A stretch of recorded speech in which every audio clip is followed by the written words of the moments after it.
The buzz inside the Capitol was different that morning. The usual routine hum of aides, staffers, and press whispers had been replaced with the kind of sharp silence that comes before a storm. It wasn't a typical session. Everyone knew something big was about to unfold, and at the center of it all were two names that rarely collided: Pennsylvania Governor Josh Shapiro and Texas Representative Jasmine Crockett. The committee room filled slowly, like a theater before a curtain call. Reporters lined the back wall, lenses aimed and ready. Jasmine sat at the end of the long polished table, reviewing notes, calm but focused. She was no stranger to the fire. The past few weeks had been a war zone of political maneuvering behind the scenes, and she had sensed something was off. Now, she was about to find out what. Governor Shapiro entered to light applause, dressed sharp, smiling for the cameras. He had built a reputation as a moderate Democrat who knew how to work both sides. But that same ability to build bridges was what made many in his party raise eyebrows, Jasmine included. Recently, he'd been speaking out about unity and party loyalty, but his targets had grown more specific. That's when he said it.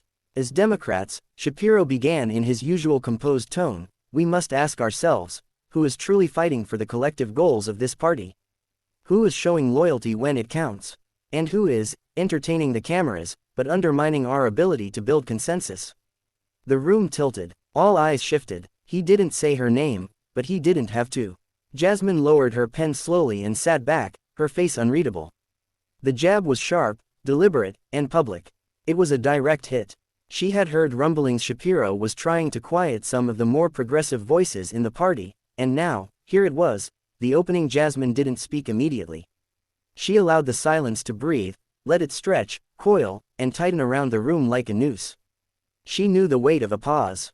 And in that moment, every eye, every camera, every reporter holding their breath knew something seismic was coming. She finally leaned forward, fingers folded in front of her, voice calm but cold. Governor Shapiro, she began, I'm glad you brought up loyalty. It's a good topic, necessary, even, but loyalty means different things to different people. To me, it means staying true to the people who put us in office. The working class families, the students drowning in debt, the parents praying their child makes it home from school safely. But I'm curious, what does it mean to you? A ripple of murmurs passed through the room. Shapiro shifted in his chair, his smile stiffening. Representative Crockett, if this is going to become a personal grievance session. No, Jasmine interrupted, lifting a hand.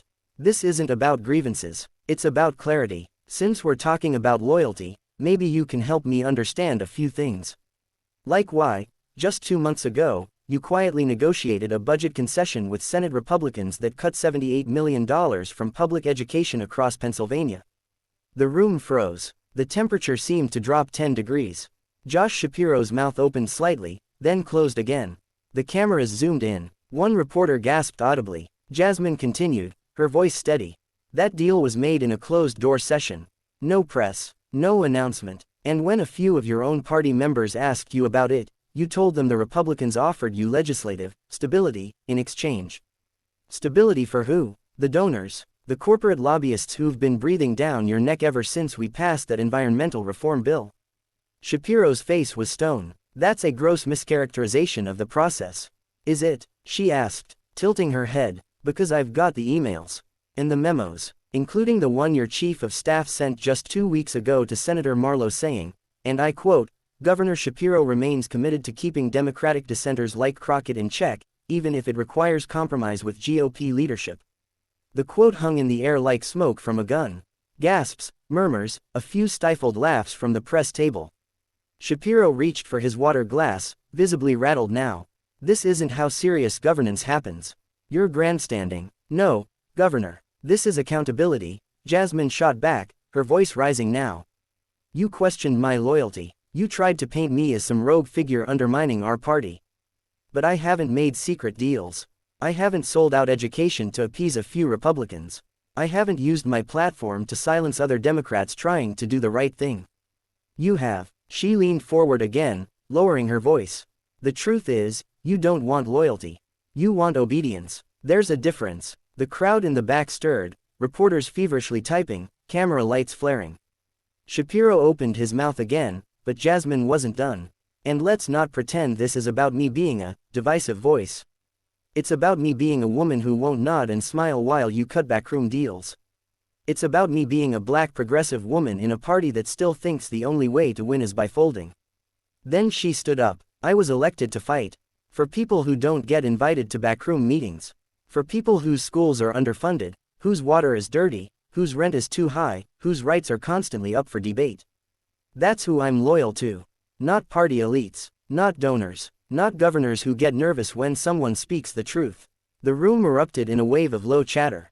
Reporters scrambled for quotes. Staffers were visibly shaken. Even some of the Democratic committee members nodded slowly, perhaps realizing what had just happened. Jasmine Crockett had flipped the script in real time. What started as an ambush had become a reckoning. Shapiro stayed seated, jaw tight, fingers tapping the table. There was no quick comeback now.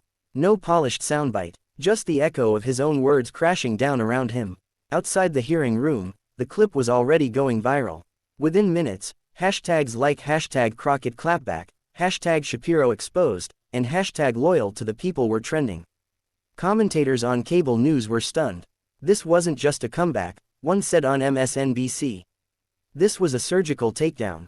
Jasmine Crockett didn't just defend herself. She pulled back the curtain on a deal that could seriously damage Shapiro's credibility with progressives.